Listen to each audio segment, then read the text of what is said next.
Hi, I'm Brilliant John, student number 14075557. I'll be playing the character of Denny through Reassessment1. This is the monologue from the opening scene. So we just signed on as a Nielsen family. You know, the ratings guys. They come to your home and attach this box to your TV. And all you gotta do is when you're watching TV is pass around this remote, and whoever's watching, they gotta punch in there watching it, right? There's even one hooked up to the TV in Noel's room, and the black and white set in the kitchen, and the 30-inch boober me and Connie got in the boudoir. So the first night we got it, we're all lounging around in the family room, trying to work out how to push all these buttons at once.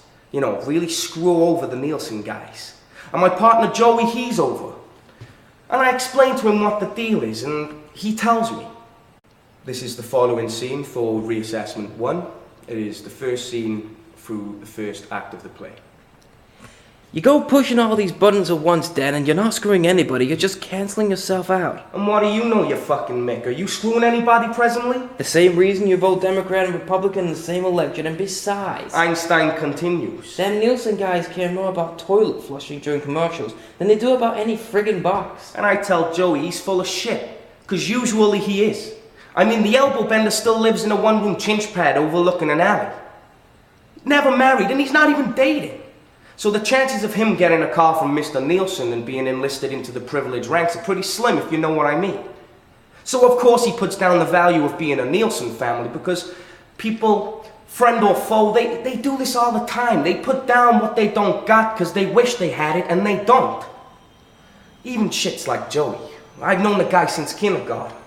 He puts down marriage, kids, big screen TVs. Anything that has value, because if it does have value, that makes him a very poor man by comparison. So Denny's on his way to the kitchen for another Bud Light, laying into me for dumping on his conspicuously acquisited lifestyle again, when all of a sudden the front window explodes in like this huge spider web of splinters. Hole as big as a nut in the center. And across the family room, the screen on the big set, the 58-incher, the one I just nabbed on Hark from Best Buy to impress the Nielsen people. It explodes too. Nobody knows what the hell is up. Glass falling over my wife and kids, and Joey diving across the room to cover them the best he can. Heinz was barking at the TV set still, because it's still, you know, sputtering fireworks and smoke. I had to yank the plug and call the Heinz, and by this time Connie's screaming because there's all this blood. Why did you choose the play and character?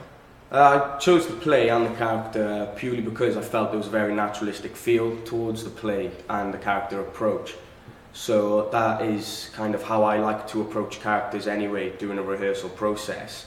And I found the storyline itself throughout the play was very interesting to my personal opinion and personal interests through stories. So that's really what caught my eye, and then I read the characters and got glued in straight away. Do you feel it was due to your cast ability? Yeah, I feel my cast ability came into the decision of playing the character of Denny, him being quite an intimidating character, very self-minded, self-opinionated. I feel I can give off that persona quite easily just by being able to stand still. I'm quite an intimidating person, so it was more just developing his hypocritical side and self-opinionated side to play the character.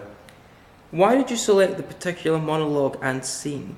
Purely because I think it gives a good balance to who Denny is, and it being the opening scene as well, you get a real taste for him being his self-opinionated, self-righteous self, and what he says goes. And even though he's claiming he's not a materialistic person, when he goes on to tell Joey about, you know, the TVs and the kids and the house, it shows how hypocritical he can actually be, and it's just a good starting point in the play for Denny to develop as a character.